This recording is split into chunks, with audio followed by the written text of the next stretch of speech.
యెహోవాను. అవునయ్యా, ఈ రాత్రికాల సమయంలో త్రియేక దైవమా నిన్ను స్తుతిస్తున్నాం, నిన్ను ఆరాధిస్తున్నాం. మా స్థితిని మార్చువాడా, నా తండ్రి, మా పక్షముగా కార్యాలు జరిగించేవాడా, కృప వెంబడి కృప చూపుచున్నవాడా, నీకు స్తోత్రాలు. ఈ రాత్రి ప్రభువా, వాక్య రూపిగా మీరు మా మధ్యలో ప్రత్యక్షం అవ్వండి. నీ విలువైన శ్రేష్టమైన మాటలు మీరు మాకు దయచేయండి. ఏ మాటలు మా జీవితాలకు కావాలో, ఏ మాటల చేత మేము బలపరచబడతామో, ఏ మాటలు నీ రాజ్యానికి మమ్మల్ని సిద్ధపరుస్తాయో, ఆ నీ విలువైన శ్రేష్టమైన మాటలు మీరు మాకు దయచేయమని, ఆత్మకార్యం మా జీవితాల్లో జరిగించమని నిన్నే స్తుతిస్తూ నీ నామానికి మహిమ ఆరోపించుకుంటూ యేసుక్రీస్తు దివ్యనామం పేరిట ప్రార్థించి పొంది ఉన్నాం తండ్రి. ఆమేన్. హల్లెలూయా, హల్లెలూయా, హల్లెలూయా. మంచిది ప్రియ దేవుని బిడ్డలారా, కొద్ది నిమిషాలు మనం దేవుని వాక్యాన్ని శ్రద్ధగా ఆలకిద్దాం. పరిశుద్ధ బైబిల్ గ్రంథంలో నుంచి మనందరికీ తెలిసినటువంటి వాక్య పఠనమే మత్తయి సువార్త 9వ అధ్యాయం 17వ వాక్యాన్ని మనం చదువుకుందాం. మత్తయి సువార్త 9వ అధ్యాయం 17వ వాక్యం. మరియు పాత తిత్తులలో క్రొత్త ద్రాక్షరసము పోయెరు, పోసిన ఎడల తిత్తులు పిగిలి ద్రాక్షరసము కారిపోవును, తిత్తులు పాడగును. అయితే క్రొత్త ద్రాక్షరసము క్రొత్త తిత్తుల్లోనే అప్పుడు అవి రెండు చెడిపోక ఉండునని చెప్పాను. దేని స్తోత్రం. హల్లెలూయా, హల్లెలూయా. దేవుడి వాక్యం ద్వారా మనందరితో మాట్లాడును గాక. ఆమేన్. కొద్ది నిమిషాలు శ్రద్ధగా దేవుని వాక్యం మీద మనం మనస్సును పెట్టుకుందాం. ఇంకెవరు వాక్యం మీద మీ మనసును పెట్టుకోండి. దేవుని వైపు చూస్తూ మనం కొద్ది నిమిషాలు ప్రభువుని గణపరుద్దాం. చదవబడినటువంటి లేఖన భాగం మత్తయి సువార్త 9వ అధ్యాయం.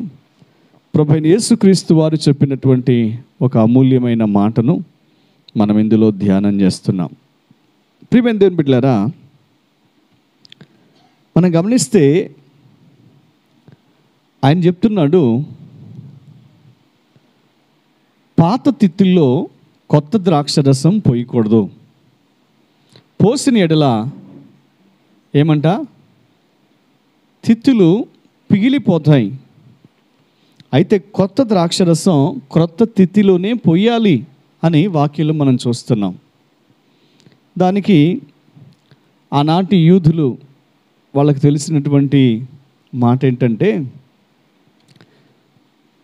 క్రొత్త ద్రాక్షరసం ప్రతి రైతు కూడా తన పంటలో ద్రాక్ష పంటను పండించినప్పుడు ఆ ద్రాక్ష రసాన్ని తొట్టిలో త్రొక్కిన తర్వాత వచ్చినటువంటి రసాన్ని నిల్వ చేయటానికి తిత్తులను వాడుతూ ఉంటారు. చర్మంతో చేయబడిన తిత్తులను వాడతారు. అయితే క్రొత్త ద్రాక్షరసం తిత్తిలో పోసినప్పుడు దానికి ఒక ప్రత్యేకమైనటువంటి ఒత్తిడి, లేక మన పరిభాషలో వాడుక భాషలో చెప్పాలంటే అది ఎన్లార్జ్ అవుతుంది, పెద్దదవుతుంది. ఒక ప్రెషర్ దాంట్లో ఉంటుంది. ఒక గ్యాస్ లాగా అది పొంగే స్వభావం కలిగి ఉంటుంది. కాబట్టి వాళ్ళు ఏం చేస్తారంటే క్రొత్త తిత్తిని ఎన్నుకొని ఆ తిత్తిలో క్రొత్త ద్రాక్షరసాన్ని పోస్తారు. ఆ ద్రాక్షరసం యొక్క ఒత్తిడి ఏదైతే ఉందో ఆ క్యాప్ మూసేసిన తర్వాత, లేక దాన్ని గట్టిగా బిగించిన తర్వాత, ఆ తిత్తిని క్లోజ్ చేసిన తర్వాత ఈ ద్రాక్ష రసంలో నుండి ఉత్పన్నమయ్యేటువంటి ఈ గ్యాస్ ఏదైతే ఉందో అదేమవుతుందంటే ఆ తిత్తిని వెడల్పు చేస్తుంది. అది కూడా చర్మంతో చేయబడింది కాబట్టి ఈ రసంతో పాటుగా ఆ తిత్తి కూడా లావ్ అవ్వటం ప్రారంభమైద్ది. ఆ ద్రాక్ష రసానికి సరిపడినంతగా ఆ క్రొత్త తిత్తి క్రొత్త ద్రాక్ష రసానికి సూట్ అవుతుంది. ఆల్రెడీ ఒకసారి వాడేసిన ఆ పాత తిత్తిని కొత్త ద్రాక్షరసం పోయటానికి వాడరు. అలా వాడితే ఏం జరుగుతుందంటే ఈ ద్రాక్షరసం ఆ పాత తిత్తిలో పోస్తే ఈ పాత తిత్తి ఇంకా పెద్దదవ్వడానికి దానిలో ఖాళీ ఉండదు. ఆల్రెడీ అది సాగిపోయింది, సాగగలిగినంత సాగిపోయింది కాబట్టి అది పాతదైపోయింది. ఇప్పుడు దాంట్లో క్రొత్త ద్రాక్షరసాన్ని పోసి మనం టైట్ చేస్తే క్రొత్త ద్రాక్షరసం యొక్క ఒత్తిడిని పాత తిత్తి తట్టుకోలేదు.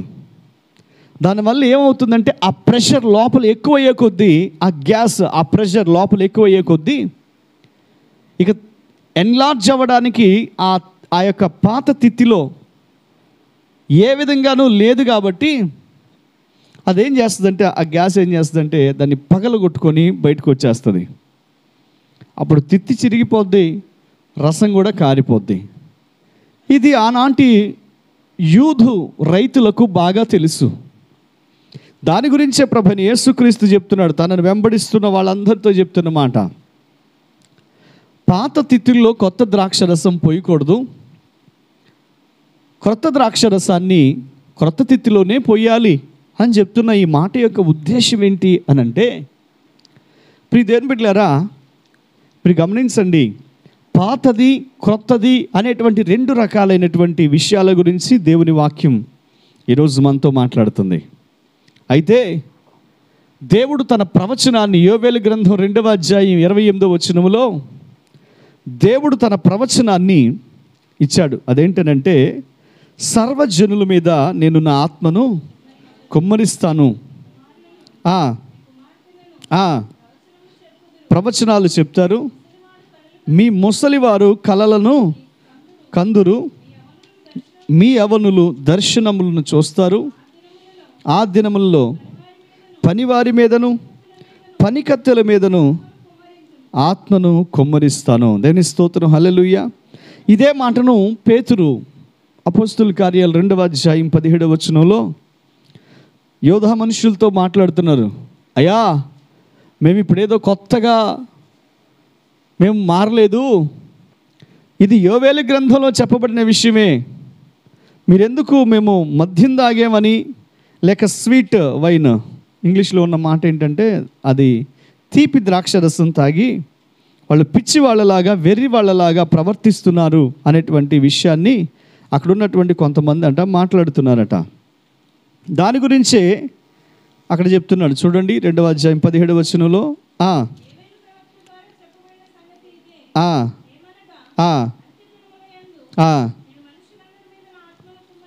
అంత్య దినముల యందు మనుష్యులందరి మీద నా ఆత్మను కుమ్మరించదను, మీ కుమారులను కుమార్తెలను ప్రవచించుదురు, మీ యవ్వనులకు దర్శనము కలుగును, మీ వృద్ధులు కలలు కందురు. ఆ దినములలో నా దాసుల మీదను దాసురాండ్ర మీదను నా ఆత్మను కుమ్మరించదను. దేవుని స్తోత్రం, హల్లెలూయా, హల్లెలూయా. మీరు గమనిస్తే ప్రియ దేవుని బిడ్డలారా, కడవరి అభిషేకం ఇక్కడ చెప్తున్నటువంటి అంత్య దినములలో మనుష్యులందరి మీద నా ఆత్మను కుమ్మరిస్తాను అని దేవుడు చెప్పింది. మరి ఆది అపోస్తుల కాలంలో కూడా ఇదే వచనాన్ని వాళ్ళు ఎత్తిపట్టుకొని, అప్పటికి ఇంకా అంత్య దినాలు రాలేదు, అప్పటికి ఇప్పటికి ఇంచుమించుగా 2000 సంవత్సరాల వ్యవధి ఉంది కదా, ఇంచుమించుగా అంత వ్యవధి ఉంది కదా. అప్పట్లో వాళ్ళు కూడా ఇదే ప్రవచనాన్ని ఎత్తిపట్టి మేడగదిలో పరిశుద్ధాత్మను పొందినప్పుడు మాట్లాడిన మాట ఏంటంటే, గలిలయ మనుష్యులారా, యోధా మనుష్యులారా, మీరు ఆశ్చర్యంగా ఎందుకు చూస్తున్నారు? ఇది యోవేలు ప్రవచించిందే, కొత్తగా ఏం కాదు అని వారు ఎందుకు ఆ మాట చెప్తున్నారు అని అంటే, మీరు గమనించండి, దేవుని పరిశుద్ధాత్మ అభిషేకం 2 విధాలుగా సంఘం మీద దేవుడు కుమ్మరిస్తున్నాడు. ఆ విషయాన్ని యోవేలు గ్రంథం 2వ అధ్యాయం 23వ వచనం నుండి మనం చదివితే చూడండి. యోవేలు గ్రంథం 2వ అధ్యాయం 23 వచనాల నుంచి మనం చదువుదాం. సియోను జనులారా, ఉత్సహించి మీ దేవుడైన యెహోవా యందు సంతోషించండి. తన నీతిని బట్టి ఆయన తొలకరి వర్షమును మీకు అనుగ్రహించును. వాన కురిపించి పూర్వమందువలే తొలకరి వర్షమును కడవరి వర్షమును మీకు అనుగ్రహించును. కొట్లు ధాన్యముతో నిండిపోతాయి. క్రొత్త ద్రాక్షరసమును క్రొత్త తైలమును గానుగలకు పైగా పొర్లి పారును. దేవుని స్తోత్రం. హల్లెలూయా, హల్లెలూయా, హల్లెలూయా. మీరు గమనించండి, దేవుని యొక్క అభిషేకం సంఘం మీద ఆది అపోస్తలుల కాలంలో తొలకరి వర్షంగా కుమ్మరించబడింది. ఎలా కుమ్మరించబడింది? తొలకరి వర్షం. ఇప్పుడు దేవుడు మరలా సంఘం మీద కడవరి వర్షాన్ని కుమ్మరించబోతున్నాడు. యోవేలు ప్రవచనము 2 విభాగాలుగా ఉంది. అందులో ఒకటి తొలకరి వాన, రెండవది కడవరి వాన, కడవరి వర్షం. తొలకరి వాన మేడగదిలో 120 మంది కూడుకున్నప్పుడు పెంతెకొస్తు పండుగ రోజున పరిశుద్ధాత్మ దేవుడు బలముగా సంఘం మీదకి దిగి వచ్చిన రోజున సంఘము పురుడు పోసుకున్న రోజు అది. యేసుక్రీస్తు ఆరోహణమై వెళ్ళిపోయిన 10 దినాల తర్వాత, ఆయన చనిపోయిన 50 రోజుల తర్వాత 50వ రోజు పెంతెకొస్తు పండుగ రోజు. ఆ రోజున ఆయన తన ఆత్మను సంఘం మీద కుమ్మరించాడు. దేవుని స్తోత్రం. హల్లెలూయా, హల్లెలూయా. అందుకే మీరు గమనించాలి, యోవేలు ప్రవచనం 2 విభాగాలుగా ఉంది. అందులో మొదటి విభాగం తొలకరి వర్షం, రెండవ విభాగం కడవరి వర్షం. రైతులకు తెలుసు తొలకరి వస్తుంది అన్నారు కదా. ఇప్పుడు కాలంలో ముందుగానే వర్షాలు కురిసేసి తొలకరలు అసలు రావడం ఆగిపోయాయి. చూడండి, ముందుగానే అసలు కాలం రాకముందే బీభత్సంగా వర్షాలు కురిసేసి తొలకరి వాన విత్తనాలు విత్తటానికి, పైరు మొలకెత్తటానికి తొలకరి వాన రాకుండా ఆగిపోయిన పరిస్థితులు మనం చూస్తున్నాం. వస్తే బీభత్సంగా తుఫాన్ లాగా వస్తుంది, అసలు లేకపోతే ఆగిపోతున్న పరిస్థితులు చూస్తున్నాం. రైతులు ఆకాశం వైపు చూస్తున్నారు. ఎందుకంటే తొలకరి వర్షం అనేది పంటను పురుడు పోసుకునేలాగా చేస్తుంది.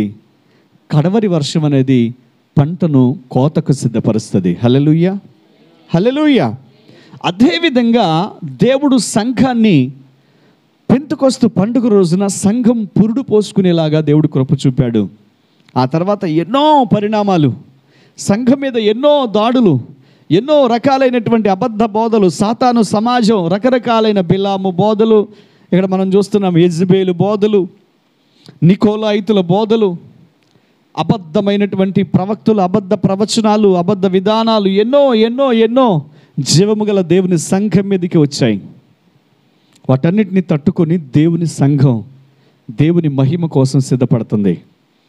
అయితే ఇలాంటి విపత్కర పరిస్థితుల్లో కడవరి వర్షం సంఘం మీద కుమ్మరించబడబోతుంది. హల్లెలూయా, హల్లెలూయా. అందుకని దేవుడు ఏం చెప్తున్నాడంటే, ఈ వచనాల్లో మీరు ఆలోచన చేస్తే, ఈ కింద వచనంలో యోవేలు 2:24 ఏమంటున్నాడంటే, క్రొత్త ద్రాక్షరసం. ఏంటంటే అది క్రొత్త ద్రాక్షరసం.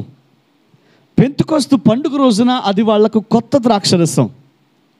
కడవరి ఉజ్జీవం, ఎండ్ టైమ్ రివైవల్, కడవరి అభిషేకం సంఘం మీద కుమ్మరించబడే మనకు ఇప్పుడు మరలా క్రొత్త ద్రాక్షరసంలాగా దేవుడు తన ఆత్మాభిషేకాన్ని కుమ్మరించబోతున్నాడు.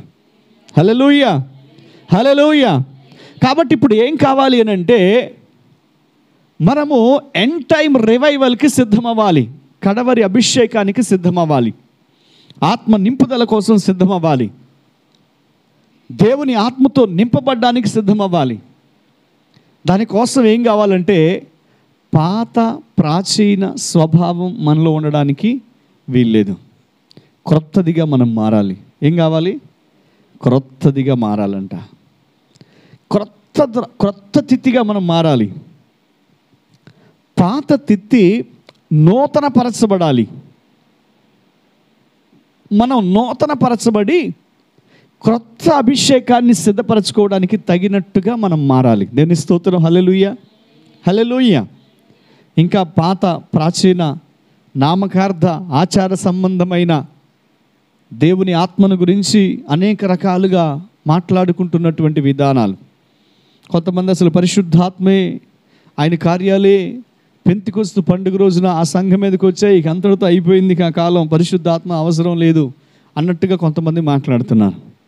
కొంతమంది అంటున్నారు అసలు మేము ఏం ఎరగము, సైలెంట్గా పొందేశాం, బాప్తిస్మం పొందినప్పుడే ఆత్మను పొందేశాం అని కొంతమంది మాట్లాడుతున్నారు. దేవుని ఆత్మ గురించి విభిన్నమైనటువంటి వాదాలు, విభిన్నమైన అభిప్రాయాలు లోకంలో ఉన్నాయి. అయితే వీటన్నిటిని, అవన్నీ కూడా ప్రాచీన పాత తిత్తిని సూచిస్తున్నాయి. వాటిని విడిచిపెట్టి మనం ఏం కావాలంటే నూతనం అవ్వాలి. ఏమవ్వాలి? నూతనమైన తిత్తిగా మారాలి. ఈరోజు మనం ఒక తిత్తి అయితే మనల్ని మనం నూతన పరుచుకోవటం మొదలు పెట్టాలి. హల్లెలూయా, హల్లెలూయా. మీరు గమనించండి ప్రియ దేవుని బిడ్డలారా, ప్రభువైన యేసు క్రీస్తు, ఆయన క్రీస్తు కాకమునుపు యేసు అని పేరు పెట్టబడ్డప్పుడు ఆయన క్రీస్తు ఎప్పుడయ్యాడు అని అంటే 30 సంవత్సరాల వయసులో యోర్దాను దగ్గరికి వచ్చి బాప్తిస్మం పొందుతున్నప్పుడు యోహాను ఆటంకపరుస్తాడు. అయ్యా నీ వల్ల నేను బాప్తిస్మం పొందాలి, నీ దగ్గర నేను బాప్తిస్మం పొందటం ఏంటంటే ఆయన అంటాడు, ఆగు, నువ్వు నన్ను అభ్యంతర పెట్టబాకు, ఇలా జరగాలి. ఇప్పుడు నేను హోస్ట్ చేయబోయేది, నేను ఏ నేచర్ని, ఏ దైవత్వాన్ని అయితే పరలోకంలో విడిచి సాధారణ మానవునిగా భూమి మీదకి వచ్చానో, ఇప్పుడు ఆ క్రీస్తు అనబడే అభిషేకాన్ని, ఆ దైవత్వం యొక్క నా విభాగాన్ని ఏదైతే పరలోకంలో విడిచిపెట్టానో దాన్ని ఇప్పుడు మళ్ళీ నేను హోస్ట్ చేయబోతున్నాను. హల్లెలూయా, హల్లెలూయా. ఎప్పుడైతే యేసుక్రీస్తు బాప్తిస్మం పొంది ఒడ్డుకొచ్చాడో ఆయన తనలో క్రీస్తును మోయడం మొదలుపెట్టాడు. అప్పుడు పరలోకం నుంచి ఒక స్వరం వినబడింది, ఈయన నా ప్రియ కుమారుడు, ఈయన యందు మీరు ఆనందించండి. హల్లెలూయా. ఈయన మాట వినండి, నేను ఈయన యందు ఆనందిస్తున్నాను, ఈయన మాట మీరు వినండి అని ఎవరితో మాట్లాడాడు? చాలామందికి అర్థం కాలేదు. ఏదో ఉరిమింది, ఏదో శబ్దం వచ్చింది అనుకున్నారు, కానీ ఎవరికి ఆ మాట తెలియలేదు. ఆ మాట వినబడింది ఎందుకంటే సర్వలోకములో ఉన్నటువంటి సకల విధములైనటువంటి అదృశ్యమైన రాజ్యాలు, ఆత్మలు ఏవైతే ఉన్నాయో వాటన్నిటికీ యేసు అనబడేటువంటి శరీరం క్రీస్తును ధరించింది, ఆయన దైవము యొక్క కుమారుడు అని అప్పుడు ప్రకటించబడింది. హల్లెలూయా, హల్లెలూయా. విశ్వములోని సమస్తానికి అగ్నికి సంబంధించిన దేవతల వాళ్ళ యొక్క ఏమంటారంటే వాళ్ళ ప్రిన్సిపాలిటీస్, వాటర్కి సంబంధించిన ప్రిన్సిపాలిటీస్, ఇన్విజిబుల్గా ఉన్నటువంటి సాతాను సమాజం ఏదైతే ఉందో, రాజ్యం ఏదైతే ఉందో, వాటన్నిటికీ ఒక ప్రకటన, నా కుమారుడు భూమి మీద ఉన్నాడని. హల్లెలూయా, హల్లెలూయా. ఎప్పుడైతే యేసు క్రీస్తు అనబడేటువంటి దైవత్వాన్ని తనలో మోయటం ఆ రోజు ఆరంభమైందో వెంటనే డెవిల్కి మంట వచ్చేసింది, సైతానికి మంట పుట్టింది. ఇప్పటిదాకా వాడు ఏమనుకున్నాడంటే హేరోదు చేత 2 సంవత్సరాల లోపు పిల్లలందరినీ చంపించేశాను, ఇక యేసు అనేటువంటి లేక దైవం అనేటువంటి క్యారెక్టర్ భూమి మీద లేదిక, నేను చంపేశాను అనుకున్నాడు. ఎందుకని యేసు ప్రభుని వాడు నావిగేట్ చేయలేకపోయాడు? యేసు ప్రభుని ఎందుకని వాడు చూడలేకపోయాడు అని అంటే మీరు గమనించండి, బైబిల్ చెప్తుంది అపవాదికి చోటు ఇవ్వకండి. ఏమివ్వకూడదు? అపవాదికి చోటు ఇవ్వకండి. సాతాను మనల్ని వెంబడించాలంటే సాతాను మనల్ని నావిగేట్ చేయటం, లేకపోతే ఇంకో పరిభాషలో చెప్పాలంటే ఏమంటారు అన్నమాట, సాతాను మనల్ని టార్గెట్ కాదు, మనల్ని లొకేట్ చేయటం అంటారు. ఇంకో రకంగా చెప్పాలంటే మానిటరింగ్ చేయటం. మానిటరింగ్ చేయటం అంటే అర్థం ఏంటి? మీరు గూగుల్ ఓపెన్ చేసి లొకేషన్ పెట్టు అంటారు, చూసావా? లొకేషన్ పెడితే మీరు ఎటు వెళ్తున్నారో అందులో బైకో కారు అందులో ఉంటుంది, మీరు ఎటు వెళ్తున్నారో చూపిస్తూ ఉంటుంది. సాతాను ఎవరిని మానిటరింగ్ చేయగలడు, నావిగేట్ చేయగలడు అనంటే ఎవరైతే సాతానుకు సంబంధించినవి తమ శరీరములో, ఆత్మలో, మనస్సులో, బ్లడ్ లైన్లో, డిఎన్ఏలో కలిగి ఉంటారో వారిని సాతాను నావిగేట్ చేయగలడు.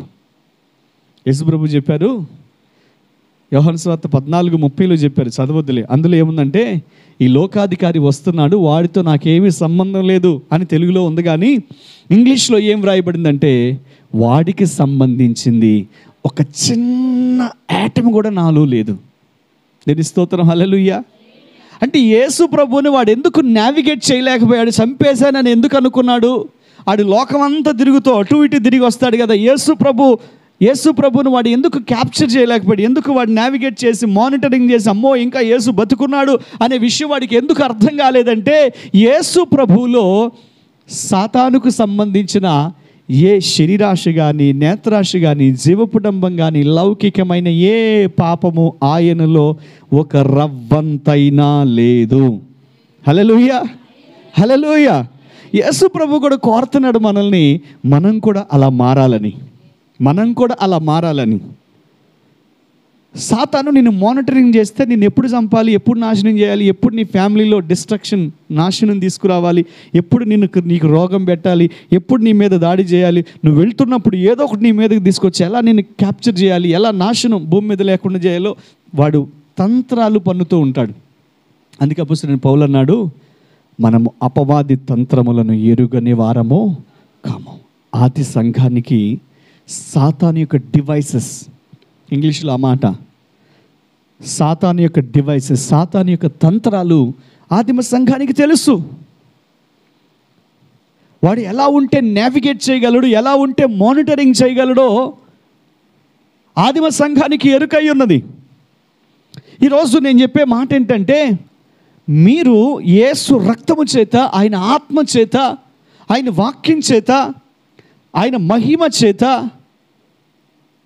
మీరు పరిశుద్ధులుగా మారగలిగితే, 2 కొరింథీ పత్రిక 7:1 చెప్తున్నట్టుగా పరిశుద్ధతను మీరు సంపూర్తి చేసుకోగలిగితే మిమ్మల్ని సాతాను నావిగేట్ చెయ్యలేడు. హల్లెలూయా. మిమ్మల్ని సాతాను మానిటరింగ్ చేయలేడు. వాడు చోటు కోసం బయట నిలబడతాడు. హలో చోటిస్తావా అంటాడు.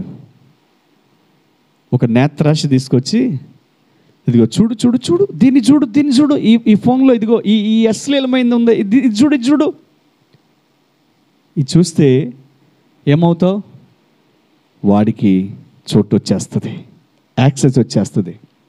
ఇదిగో ఈ పాటిను లేకపోతే ఈ మాటలను అని చెప్తాడు. వింటే చోటు వచ్చేస్తుంది. ఇదిగో ఆ సహవాసం చేయి, వాళ్ళతో వెళ్ళు, అలా తిరుగు, అలా ఉండు, అలా చేస్తే వాడికి చోటు వచ్చేస్తుంది. అందుకే వాడు ఏం చేస్తాడంటే, ఎప్పుడు మనలో చోటు దొరుకుతుందా అని వాడు తిరుగుతూ ఉంటాడు. మనలో చోటు కావాలి వాడికి. వాక్యం ఏం చెప్తుందంటే, అపవాదికి మీరు చోటు ఇవ్వకండి, మీరు ఇస్తేనే వాడు వస్తాడు. వాడు వచ్చాడంటే నేను మానిటరింగ్ చేస్తాడు. వాడు మానిటరింగ్ చేస్తున్నాడంటే ఖచ్చితంగా టార్గెట్ ఫిక్స్ చేస్తాడు. వాడు వచ్చినాడు మౌనంగా ఉన్నాడు. ఒక్కడు కాదు, తనకంటే చెడ్డవైన మరి అనేక దయ్యాలను మనలో ఇంప్లాంట్ చేసి, మనలో దుర్గాలు కట్టి, మన స్థితిని మార్చేసి, మన ఆశీర్వాదాన్ని దొంగిలించేసి, మనకు రావలసిన వాటిని, మనం పొందవలసిన వాటిని, దేవుడు మన కోసం నిర్ణయించినటువంటి హెవెన్లీ రేషన్, ఏంటవి? హెవెన్లీ రేషన్ అంటారు కదా. ఇక్కడ భూమి మీద ఇచ్చే కోటా బియ్యం కాదు, తెలుసుగా మీకు? కోటా బియ్యం తెలుసా? నెల మీ అందరి పేరున కోటా బియ్యం, పంచదార చెప్తూ ఉంటారు కదా, అనౌన్స్మెంట్ చేస్తారు కదా. ఇప్పుడు స్మార్ట్ ఫోన్లు వచ్చినాయి కాబట్టి వాట్సాప్లో చెప్తున్నారు, ఈ నెల కోటా బియ్యం వచ్చినాయి, తొందరగా తీసుకెళ్ళండి, పంచదార కోటా బియ్యం ఉన్నాయి, తీసుకెళ్ళండి. ఇది ఈ లోకపు గవర్నమెంట్ ఇచ్చేటువంటి రేషన్. పరలోకంలో కూడా మన కోసం దేవుడు కొన్ని సిద్ధపరిచాడు. అవి మనం పొందాలని దేవుడు ఆశపడుతున్నాడు. కానీ సాతాను ఏం చేస్తున్నాడంటే, మనల్ని మానిటరింగ్ చేసి మనం పొందవలసిన వాటన్నిటిని వాడు దోచుకుంటున్నాడు. యెరూషలేము నుండి ఒక మనిషి యెరికోకు వెళ్తున్నప్పుడు దొంగల చేతిలో చిక్కినట్టుగా మనల్ని చిక్కించుకొని, మనల్ని క్యాప్చర్ చేసి, మన ఆశీర్వాదాన్ని, మన ఆరోగ్యాన్ని, మన ఆనందాన్ని అన్నిటినీ వాడు క్యాప్చర్ చేయాలని సాతాను ప్రయత్నం చేస్తున్నాడు. ఈరోజు మీరు చాలా శ్రద్ధగా ఈ మాటలు మీరు ఆలకించాలి. దేవుని వాక్యం చెప్తుంది, మీరు చోటిస్తేనే వాడు లోపలికి రాగలడు. మీరు చోటు ఇవ్వకపోతే వాడు బయటే ఉంటాడు. హల్లెలూయా, హల్లెలూయా. ఈరోజు నేను ఏం చెప్తున్నానంటే, మనం దేవుని ఆత్మను పొందాం, దేవుని అభిషేకముతో నడిపించబడుతున్నాం అనుకుంటున్నాం, కానీ మన తిత్తులు ఇంకా పాతగానే ఉండిపోయాయి. క్రొత్త ద్రాక్షరసం ఇందులో పోస్తే చిరిగిపోతాయేమోనని దేవుడు ఆలోచిస్తున్నాడు. ఇప్పటిదాకా మనం పొందుతున్న అభిషేకం అనేది ఇంకా అది పాతదే. ఫ్రెష్ అనాయింటింగ్, నూతనమైన అభిషేకం, నూతనమైన ఆత్మ నింపుదల, కడవరి అభిషేకం, కడవరి వర్షం సంఘం మీదకి వచ్చే దినాలు ఆసన్నమయ్యాయి. దానికోసం ప్రిపేర్ అయిన క్రొత్త తిత్తుల్ని దేవుడు వాడుకుంటాడు. హల్లెలూయా, హల్లెలూయా. చాలాసార్లు నేను చెప్తూ వస్తున్నాను, ఇంకా 1-2 ఇయర్స్లో దేవుడు తన అభిషేకాన్ని సంఘం మీద బలంగా కుమ్మరించబోతున్నాడు. దాన్ని రిసీవ్ చేసుకోగలిగిన, దాన్ని హోస్ట్ చేయగలిగిన, ఆ దైవత్వాన్ని నింపుకోగలిగిన క్రొత్త తృప్తి మనలో ఉండాలి. ఒకవేళ లేకపోతే మనం స్కిప్ అయిపోతాం, మనం విడిచిపెట్టబడతాం. ఆ అభిషేకాన్ని మనం హోస్ట్ చేయలేం. ఒకవేళ కావాలయ్యా అంటే దేవుడు ఏమంటాడంటే, నువ్వు మార్చుకో అంటాడు. నేను మార్చుకోను కానీ నింపయ్యా అన్నాడు అనుకో, ఆయన నింపుతాడు కానీ చింపుతాడు. తర్వాత ఏమైద్ది? నింపుతాడు కానీ ఏమైపోద్ది? చిరిగిపోద్ది. అభిషేకం కాపాడటం మాత్రమే కాదు, అభిషేకం నశింపజేస్తుంది కూడా. వాక్యం చెప్తుంది అన్నమాట. కాబట్టి దేవుని యొక్క ఆత్మ, క్రొత్త ద్రాక్షరసం నీ లోపల పోయాలంటే ఈ శరీరం అనే తిత్తి, మనకి ఇటువరకు పాట పాడేవాళ్ళు, కడగాలి కుండ నిన్ను తోమి కడిగించాలి కుండ అంటారు కదా. ఆ పాట ఇటువరకు బాగా పాడేవాళ్ళు చాలా సంవత్సరాల క్రితం. ఆ కుండ లోపల కడకపోతే, శుద్ధి చేయకపోతే, నూతనం అవ్వకపోతే దేవుని యొక్క నూతనమైన అభిషేకాన్ని, కడవరి అభిషేకాన్ని మనం హోస్ట్ చేయలేం. మనం ఎలా నూతనం అవ్వాలి? ఇప్పుడు మన ముందున్న సమస్య ఏంటంటే, మనలో పాత స్వభావం తొలగిపోవాలి, నూతనమైన స్వభావం మనలో రావాలి. మనం నూతనమైన తిత్తిగా మారాలి, నూతనమైన అభిషేకాన్ని మనలో హోస్ట్ చేసుకోగలగాలి. దేవుని మహిమ కోసం సాతాను యొక్క కొమ్ములు విరగ్గొట్టే ఒక సంఘము, మహిమ కలిగిన సంఘం సిద్ధపరచబడబోతుంది. హల్లెలూయా, హల్లెలూయా. ప్రకటన గ్రంథం 19వ అధ్యాయంలో చెప్పిన మాటలవే. 7, 8, 9 వచనాలు ఏమంటాడంటే, గొర్రె పిల్ల భార్య తన్ను తాను సిద్ధపరచుకొన్నది, ఆమె ధరించుకొనుటకు ప్రకాశమానములను నిర్మలములైన వస్త్రములు ఆమెకి ఇవ్వబడ్డాయి. హల్లెలూయా. ఇంగ్లీష్లో ఉంది, ఆ వస్త్రాలు ఆమెకి శాంక్షన్ అయ్యాయట, ఆ వస్త్రాలు ఆమెకి అనుగ్రహించబడ్డాయి. ఎందుకోసం అంటే తన్ను తాను సిద్ధపరచుకుంది కాబట్టి. ప్రకాశమానం అంటే అర్థం ఏంటంటే వెలగడం, బర్న్ అవ్వడం, కాలిపోవడం, మండడం. నిర్మలం అవ్వడం అంటే, ప్రియదేవుని బిడ్డలారా, మనలో ఏ ఒక్కటి కూడా లేకుండా, ఏ ఒక్క లోపం మనలో లేకుండా, ఏ ఒక్క డాగు మనలో లేకుండా కంప్లీట్గా మనం రిస్టోరేషన్ అయిపోవాలి, నూతనమైపోవాలి. ప్రభు ఆదాము హవ్వల్ని పాపం చేయకముందు ఎలా సృష్టించాడో, మనం తిరిగి మరలా ఆ స్థాయికి, ఆ అనుభవానికి మారిపోవాలి. దాన్నే రిస్టోరేషన్ అంటారు. అనిల్ కుమార్ గారు పాడబడతారు, రిస్టోరేషన్ అని పాడబడతారు, చూసారా? అట్లాగే మనం ఏమైపోవాలంటే తిరిగి నూతనపరచాలి, తిరిగి నూతనం అవ్వాలి. రిజరక్షన్ అంటే తిరిగి లేవడం, రిస్టోరేషన్ అంటే తిరిగి నూతనపరచడం, తిరిగి మరలా ఆ స్థాయిని పొందుకోవడం. ఈరోజు మన ముందున్నటువంటి ప్రశ్న ఏంటంటే, ఇప్పుడు మనం నూతనమైన తిత్తులుగా మారాలి. అది ఎలా సాధ్యం? వాక్యం ఏం చెప్తుందో మీరు ఆలోచించండి. 103వ కీర్తనల పుస్తకం 103వ అధ్యాయం 5వ వాక్యాన్ని మనం చదువుకుందాం.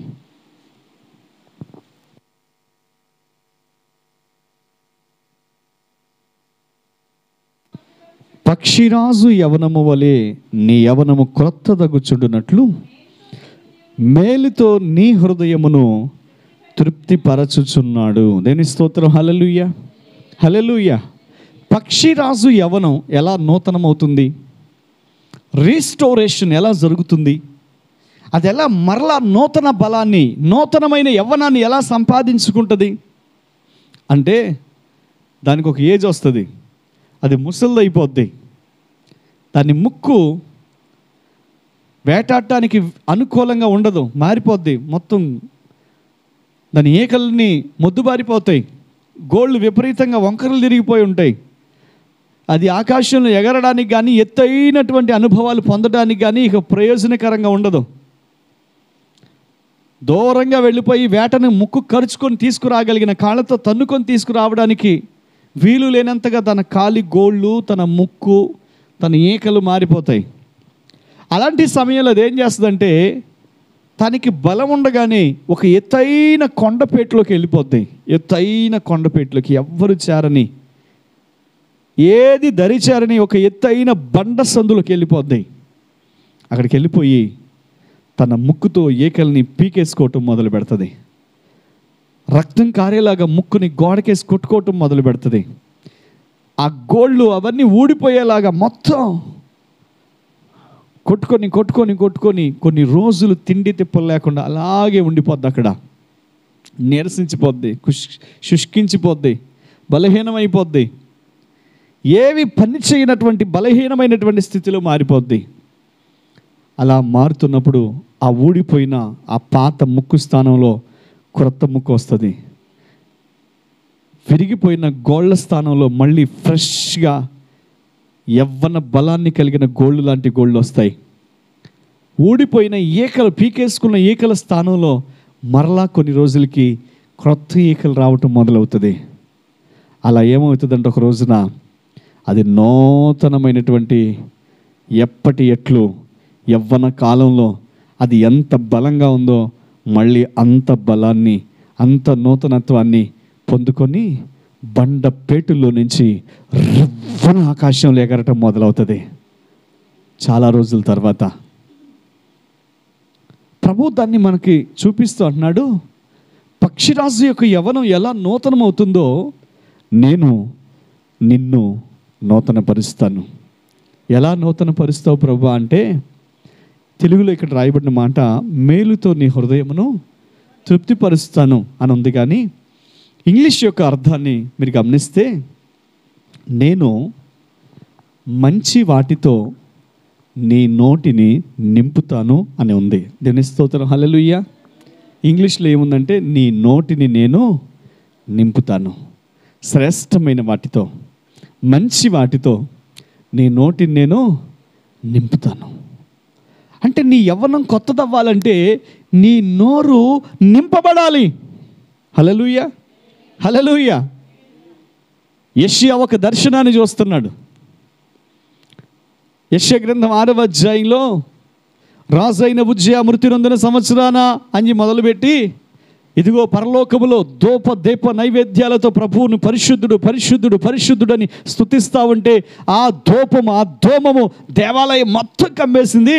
అలా చూస్తూ ఉంటే నేను అపవిత్రుణ్ణి, అపవిత్రమైన మనుషుల మధ్యలో నివసించువాడిని, అయ్యో అయ్యో అయ్యో అంటా ఉంటే అప్పుడట దేవదూతలో ఒకడంట బలిపీఠం మీద ఉన్న నిప్పు కణిక పట్టుకున్నాడంట. పట్టకారుతో పట్టుకొని ఎగురుకుంటా వచ్చి అన్నాడంట, నోరు తెరువు అన్నాడంట. నోరు తెరవంగానే నోట్లో పడేశాడంట.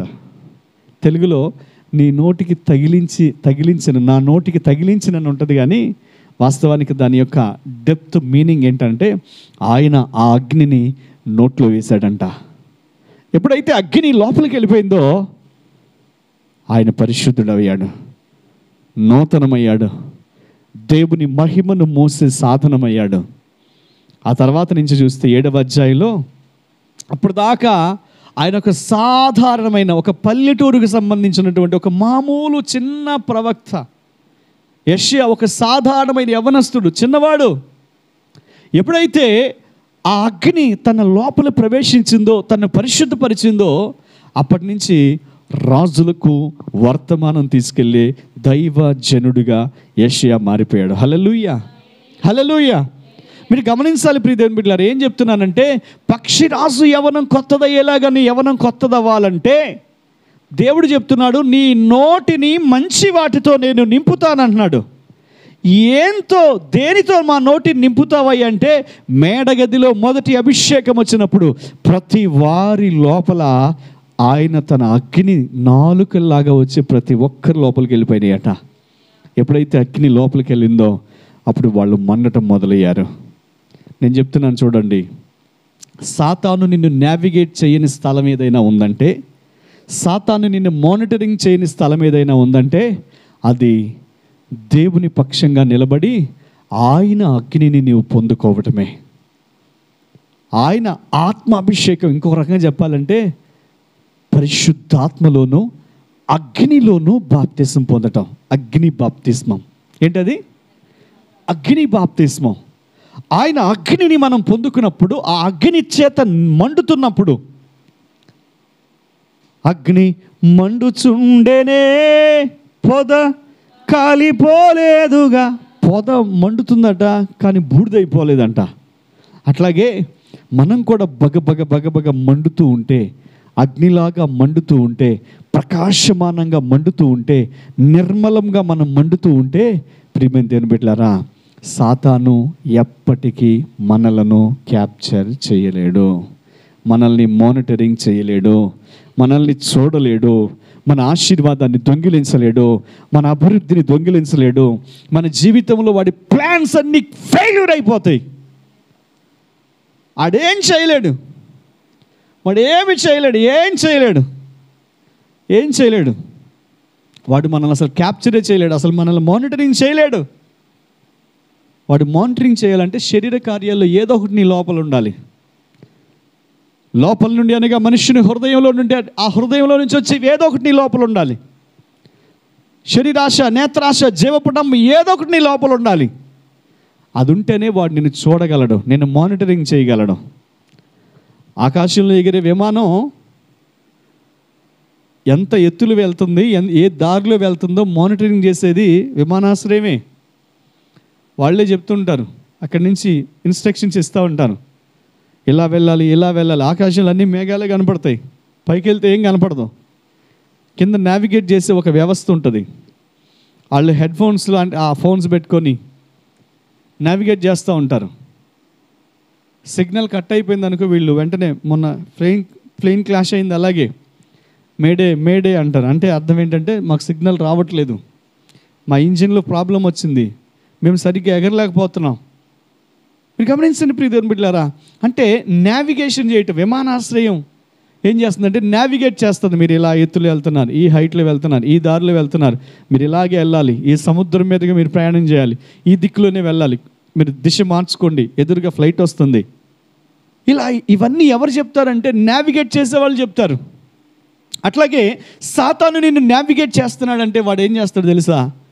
వాడు దొంగ, నరహంతకుడు, అబద్ధికుడు, అబద్ధాలకు జనకుడు. నువ్వు అబద్ధం నమ్మేలాగా, అబద్ధంలో బ్రతికేలాగా, మోసంలో జీవించేలాగా, పాపంలో బ్రతికేలాగా, లోకంలో బ్రతికేలాగా, నిన్ను పాత ప్రాచీన స్వభావంలోనే నశించిపోయేలాగా వాడు ఏం చేస్తాడంటే నిన్ను నావిగేట్ చేస్తూ ఉంటాడు. ఎప్పుడైతే నువ్వు అగ్ని చేత నీ నోరు నింపబడుతుందో, అభిషేకముతో మండుతూ ఉంటావో, ఎప్పుడైతే నీ లోపల మంట బయలుదేరుతుందో, అప్పుడు ఏం చేస్తాడంటే సాతాను నిన్ను చేరుకోలేడు, నిన్ను క్యాప్చర్ చేయలేడు. వాడికి సంబంధించింది ఏది నీలో లేకుండా ఆత్మ చేత శరీర క్రియలను ఏం చేయాలి? చంపాలి. ఆత్మ శరీరముకు, శరీరం ఆత్మకు ఒకదానికొకటి విరోధంగా అపేక్షిస్తున్నాయి. ఆత్మ అంటుంది, నువ్వు బలంగా ప్రార్థన చేయి, భాషలతో ప్రార్థన చేయి, బిగ్గరగా కేకలు వేసి ప్రభువుని కనపరచు, మహిమపరచు. కానీ శరీరం అంటది, వద్దు, వద్దు, అటు చేయకూడదు, అటు వద్దు. శరీరానుసారమైన మనుషులు కూడా అలాగే అంటారు. ఎందుకంటే ఈ బాడీ అనేది ఈ స్పిరిట్కి ఫ్లెక్సిబుల్ కాదు. దైవ ఆత్మను నింపుకొని లోపల ఉండడానికి ఈ శరీరం రిఫ్యూజ్ చేస్తుంది, విరోధంగా ప్రవర్తిస్తుంది. అందుకే వెన్ హోలీ స్పిరిట్ లోపలికి వచ్చినప్పుడు ఆ హోలీ స్పిరిట్, ఆ పరిశుద్ధాత్మ ఏం చేస్తాడంటే మన లోపల ఏదో ఒక క్రియ జరిగిస్తూ ఉంటాడు. అగ్నిలాగా లోపలికి వెళ్ళిపోయి బ్లడ్లో, డిఎన్ఏలో, మన శరీరంలో ఏ శరీర కార్యాలు మనల్ని అంటుకొని వెంటాడుతూ ఉన్నాయో, జలగల్లాగా మనల్ని పట్టి మనల్ని నాశనానికి నడిపించడానికి ఏ శరీర కార్యాలు మన మీద ఉన్నాయో ఒక్కొక్క దాన్ని క్లీన్ చేసేస్తూ ఉంటే శరీరం రిఫ్యూజ్ చేస్తుంది. అందుకే ఈ శరీరం ఏం చేస్తుందంటే కేకలు పెడతా ఉంటుంది. ఆరాధనలో చాలామంది అంటారు, ఎందుకు ఆ కేకలు అట్టేందుకు వేస్తున్నారు? వాళ్ళు మామూలుగా ప్రార్థన చేసుకోవచ్చు, కేకలు ఎందుకు అంటారు? ఎందుకంటే ఇది మనిషి అనుకునేది కాదు, నువ్వు నేను అనుకుని అరిసేది కాదు. మనం ఇంత పెద్దగా అరవాలి, ఇంత కేకలు పెట్టాలని అరిసేది కాదు. అది పెంతెకొస్తు పండుగ రోజున 120 మంది మేడగదిలో ఆత్మతో నింపబడ్డప్పుడు వాళ్ళ కేకలు ఇంచుమించు కిలోమీటర్ దూరం. మనం చెప్పుకున్నాం ఈ వాక్యాన్ని. ఆ మేడగది ఊరి బయట ఉంటుంది, ఎంట్రన్స్లో ఉంటుంది. ఇంచుమించుగా యెరూషలేము దేవాలయానికి 1 కిలోమీటర్ దూరంలో ఉంటుంది. ఆ రోజు పండగ, అందరూ యెరూషలేము దేవాలయం సమీపంలోనే ఉన్నారు. వీరందరూ ఆ దేవాలయానికి దూరంగా మేడగదిలో ఉపవాసం ఉండి అప్పటికే 9 రోజులు, అది 10వ రోజు ఉదయకాలం 9 గంటల ప్రాంతం ఆత్మతో నింపబడ్డారు. దేవుని బలమైన గాలి అభిషేకంతో, శబ్దంతో పరిశుద్ధాత్ముడు బలంగా పెళ్ళున వారి మీదకి దిగి వచ్చేసాడు. అగ్ని నాలుకలు వారి మీదకి వచ్చాయి. అప్పుడు వాళ్ళందరూ బిగ్గరగా కేకలు వేస్తూ ఆరాధించడం మొదలుపెట్టారు. ఆ కేకల కంట వేలాది మంది ప్రజలు వచ్చేసారంట. అందులో 2 రకాల ప్రజలు ఉన్నారు. కొంతమంది ఏమో అసలు ఇదేంటి, ఏదో ఇక్కడ జరుగుతుంది కానీ అదేంటో మనకు తెలియట్లేదు, అమ్మో ఏంటిది అని కలవరపడుతూ భయపడుతున్న ఒక సమాజం అక్కడ ఉన్నారు. మరి కొంతమంది అన్నారు, ఏమి లేదురా, వీళ్ళు పొద్దున్నే ద్రాక్షరసం తాగారు అని కొంతమంది అపహాసకులు అన్నారు. నేను చెప్తున్నాను, అపహాసకుల్లో ఎవ్వరు రక్షణ పొందలా. ఇదేంటో, ఏదో ఇక్కడ జరుగుతుంది, ఇదేదో కార్యం జరుగుతుంది. వాళ్ళు స్వభాషలో మాట్లాడుతున్నారు, వివిధ భాషల్లో వారు ప్రభువుని స్తుతిస్తున్నారు. ఇది మనం వింటున్నాం. అసలు వీళ్ళు విద్య లేని పామరులు, ఇక్కడ ఏదో దైవ కార్యం, దైవ శక్తి ఇక్కడ ఏదో జరుగుతుంది అనుకున్న వాళ్ళ జీవితంలో దేవుడు గొప్ప మార్పు తీసుకొచ్చాడు. హల్లెలూయా, హల్లెలూయా. ఇప్పుడు మనమైనా దేవుని ఆత్మతో నింపబడ్డప్పుడు మనం కావాలని భాషలు మాట్లాడం, ఆత్మ మనలో ఉండి మూలగటం మొదలు పెడతాడు. ఇది నోవాహు దినాలు కాబట్టి ప్రతివారు ఆత్మకు విరోధంగా వాదిస్తారు. నా ఆత్మ నరులతో ఎల్లప్పుడూ వాదించదు. ప్రజలు ఆత్మతో వాదిస్తారు, ప్రజలు ఆత్మను తప్పుపడతారు, ప్రజలు ఆత్మను అపార్థం చేసుకుంటారు. ఇవి కడవరి దినాలు కాబట్టి ఎందుకంటే అరుస్తారు వాళ్ళు, ఎందుకంటే కేకలు పెడతారు అని అనుకుంటారు. కానీ వాస్తవానికి అది మనం అనుకుని చేసేది కాదు. ఆత్మతో నింపబడ్డప్పుడు మన ప్రమేయం లేకుండానే మనలో ఉండి ఆత్మ తానే మన పక్షంగా విజ్ఞాపన చేస్తాడు. ఆత్మ తానే మన ఇరుగు పొరుగు వారి పక్షంగా విజ్ఞాపన చేస్తాడు. ఆత్మ తానే దేశ పక్షంగా విజ్ఞాపన చేస్తాడు. ఆత్మ తానే మనలో ఉండి గ్రామం కోసం, ఇంకా రక్షణ లేని వాళ్ళ కోసం విజ్ఞాపన చేస్తాడు. ఏది అవసరమో, ఎవరు నాశనానికి దగ్గరగా ఉన్నారో, ఎవరు మరణానికి దగ్గరగా ఉన్నారో, ఎవరు ఇంకొన్ని రోజుల్లో చచ్చిపోబోతున్నారో వాళ్ళ కోసం ఆత్మ మనలో ఉండి విజ్ఞాపన చేయటం మొదలు పెడతాడు. హల్లెలూయా, హల్లెలూయా. అది ఆత్మ ద్వారా జరుగుతుంది, మనిషి వల్ల అవ్వదు. అది వాళ్ళకి తెలియపోవచ్చు కానీ మన ప్రార్థన వాళ్ళని కాపాడుతుంది. వాళ్ళు గుర్తుపెట్టుకోకపోవచ్చు కానీ మన ప్రార్థన వాళ్ళని రక్షిస్తుంది. ఒక రోజున యేసు ప్రభు ముందు నిలబడ్డప్పుడు మనం చేసిన ప్రార్థనకు, మనం చేసిన విజ్ఞాపనకు దేవుడు జవాబుగా రివార్డ్ ఇవ్వబోతున్నాడు. హల్లెలూయా, హల్లెలూయా.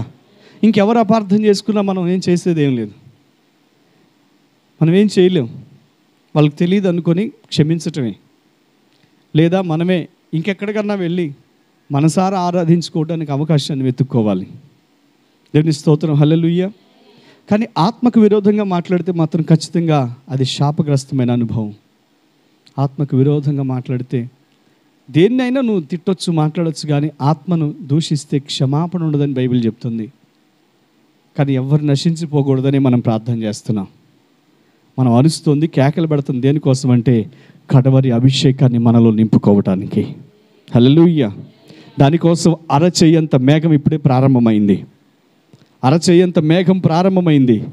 మోపైన వర్షం కురిసే సమయం రాబోతుంది. దేశము పంటలు తడిసిపోయే సమయం రాబోతుంది. అన్ని సంఘాల ఉద్యమాన్ని కన్నులారా చూడబోయే దినాలు రాబోతున్నాయి.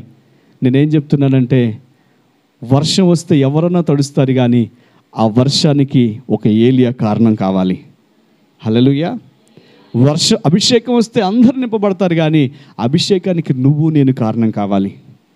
మన ప్రాంతం మీద దేవుని అభిషేకం దిగొస్తే దానికి నువ్వు నేను కారణం కావాలి. నేను స్తోత్రం. హల్లెలూయా. కాబట్టి ప్రియ దేవుని బిడ్డలారా, ఈరోజు మీరు చాలా జాగ్రత్తగా ఈ వాక్యాన్ని పరిశీలించండి. నీ తిత్తిని కొత్తగా మార్చుకుంటే దేవుని ఆత్మ నీ మీదకి దిగి వస్తుంది. దేవుని అభిషేకం దిగి వస్తుంది. కడవరి వర్షం కురిసే సమయం ఆసన్నమైంది. అరచెయ్యంత మేఘం మొదలైంది. దానికోసం ఈ రోజున నీ పాత ప్రాచీన స్వభావాన్ని విడిచిపెట్టుకోవాలి. దానికోసం దేన్నైనా వదులుకోవాలి. అభిషేకం కోసం దేన్నైనా త్యజించాలి. నిన్ను నీవే సిద్ధపరచుకోవాలి. ఇంకెవ్వరు నిన్ను సిద్ధపరచరు. ప్రార్థన ద్వారా పెండ్లి కుమార్తె అంతఃపురంలో నుంచి రావాలి అని ఈ యోవేలు గ్రంథంలోనే పై వచనాల్లో మీరు చూడండి. 16వ వచనం, 2వ అధ్యాయం 16వ వచనంలో చెప్తాడు. పెండ్లి కుమార్తె గదిలో నుంచి, పెండ్లి కుమారుడు అంతఃపురంలో నుంచి రావాలి, పెండ్లి కుమార్తె గదిలో నుంచి రావాలి. పెండ్లి కుమార్తె భార్య, ఇక్కడ మీరు గమనిస్తే పెండ్లి కుమారుని యొక్క భార్య, గొర్రెపిల్ల భార్య తన్ను తాను సిద్ధపరుచుకుంటుంది. ఎక్కడ సిద్ధపరుచుకుంటుంది అంటే ప్రార్థనా గదిలో. గదిలో నుంచి రావటం అంటే అర్థం ఏంటంటే, వాక్యం ఏం చెప్తుంది? వాక్యం ఏం చెప్తుందమ్మా? నీవు ఉపవాసం ఉండినప్పుడు నీవు నీ గదిలోకి వెళ్ళాలి. ఏం చేయాలి? గది మీన్స్ దేవుని సన్నిధి. పెండ్లి కుమార్తె ఎక్కడ సిద్ధమవ్వాలి? గదిలో సిద్ధమవ్వాలి, ప్రార్థనలో సిద్ధమవ్వాలి.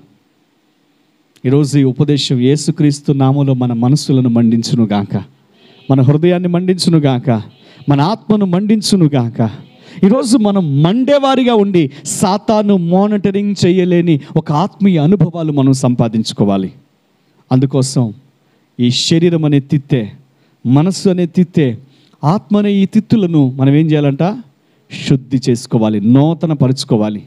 నూతనం అవ్వటం అంటే ఎలాగనంటే వాక్యం చెప్తుంది 103వ కీర్తనలో చెప్పిన మాట ప్రకారంగా, పక్షిరాజు యవనాన్ని కొత్తది చేసినట్టుగా నేను నీ యవనాన్ని కొత్తది చేస్తాను, నీ నోటిని మంచి వాటితో నేను నింపుతాను. నీ నోరు తెరిస్తే నేను దాన్ని బాగుగా నింపుతానని దేవుడు అన్నాడు. ఏమన్నాడండి? నీ నోరు తెరుము, నేను దాన్ని నేను నింపుతాను. నోరు తెరిస్తే ఆయన నింపటానికి సిద్ధమై ఉన్న దేవుడు. మనం నోరు తెరవాలి, దేవుని వైపు చూడాలి. ప్రభువా నన్ను నింపయ్యా, నన్ను ఆత్మతో అభిషేకించయ్యా, నా లోపల ఒక నూతన క్రియ ప్రారంభం కావాలి ప్రభువా అని దేవుని సన్నిధిలో మనం మొర్రపెట్టే అనుభవాలకి మనం రావాలి. ప్రియమైన దేవుని బిడ్డలారా, దేవుని వాక్యం నీతో నాతో మాట్లాడుతున్న మాట ఇదే. మనం నోరు తెరిచి దేవుని అభిషేకాన్ని పొందుకునే అనుభవాన్ని యేసుక్రీస్తు నామములో మనం పొందుకోవాలి. హల్లెలూయా, హల్లెలూయా. మీరు చూడండి, కీర్తన 81వ అధ్యాయం 10వ వచనంలో, 81వ అధ్యాయం 10వ వచనంలో, ఐగుప్తు దేశములో నుండి నిన్ను రప్పించిన నీ దేవుడగు యెహోవాను నేనే, నీ నోరు బాగుగా తెరువుము, నేను దానిని నింపెదను. దేంతో నింపుతావు ప్రభు అంటే, నా ఆత్మాభిషేకంతో నీ నోటిని నింపుతాను. యెషయా పెదవులను, యెషయా నోటిని అగ్నితో ఎలా నింపానో నేను అలా నీలో ఒక బర్నింగ్ ఫైర్, మండుతున్న ఒక దీపంలాగా నేను మారుస్తాను. దేవుని స్తోత్రం, హల్లెలూయా. కాబట్టి ఈ రోజున మన నోరు తెరుద్దామా? దేవుని సన్నిధిలో ప్రార్థన చేద్దామా? మోకరించండి, అందరూ ప్రార్థన చేసుకుందాం. ఈ దినం నా తిత్తిని నూతనపరచు ప్రభా, నన్ను నూతనపరచు ప్రభా, నన్ను అభిషేకించు ప్రభా. ప్రార్థన చేద్దామా? క్రొత్త ద్రాక్షరసం పోయబడే ఒక తిథిలాగా నన్ను మార్చయ్యా, క్రొత్త అభిషేకం పొందుకునే తిథిలాగా నన్ను మార్చయ్యా. అయ్యా నన్ను నింపు, నన్ను నింపు. పక్షిరాజు యవనము కొత్తదైనట్లుగా నేను కూడా కొత్తగా మారిపోవాలి ప్రభా. దానికోసం నా నోరు నింపాలి, శ్రేష్టమైన వాటితో మా నోరు నింపబడాలి. నా తండ్రి, అగ్ని యెషయా పెదవులను కాల్చినట్టుగా పరిశుద్ధాత్మ బాప్తిసం నేను పొందుకోవాలి. జీవజలం నేను త్రాగాలి. నీ మాటలు దొరకగా నేను భుజించనని వాక్యంలో రాయబడ్డట్టుగా నీ అభిషేకాన్ని నేను పొందుకోవాలి. నా కడుపులో జీవజల నదులు ప్రవహించాలి. నేను ఏది తింటానో అది నా కడుపులో నదిలాగా మారిపోద్ది. నేను అగ్నిని పొందుకుంటే నాలో ఒక ఫైర్, నాలో ఒక అగ్ని సముద్రంలాగా మారిపోద్ది, జలముల ఓటగా మారిపోద్ది. నేను అలా తయారైపోవాలి ప్రభువా, నన్ను అలా సిద్ధపరచు ప్రభువా. కడవరి అభిషేకాన్ని మోయగలిగిన తిత్తిలాగా నన్ను మార్చు ప్రభువా. నాలో ఇంకా శరీర కార్యాలు ఉన్నాయి, ఇంకా కొన్ని జయించాల్సినవి ఉన్నాయి. ప్రార్థన చేస్తున్నాను, ఆత్మతో నింపబడుతున్నాను, భాషలతో మాట్లాడుతున్నాను, అయినా ఇంకా నాలో ప్రాచీన స్వభావం ఉంది. కోపం, ద్వేషం, అసూయ, మత్సరం, కలహాలు, కుళ్ళు, క్రోధం, శరీర కార్యాలు, నేత్రాశలు, జీవపు డంబాలు. నేనే గొప్పగా కనబడాలి, అందరికంటే నేను పొగడబడాలి. ఇది జీవపు డంబం, ఇది సైతాను వలన కలిగేది. ఈరోజు మనం ప్రార్థన చేద్దామా? ఈ స్వభావం శిష్యుల్లో చూసే సాతాను జల్లించటానికి కోరుకున్నాడు. నేను చెప్తున్నట్టుగా సాతానుకు సంబంధించింది ఏదో మనలో ఉంటే వాడు మానిటరింగ్ చేస్తాడు, మనల్ని జల్లించాలని కోరుకుంటాడు.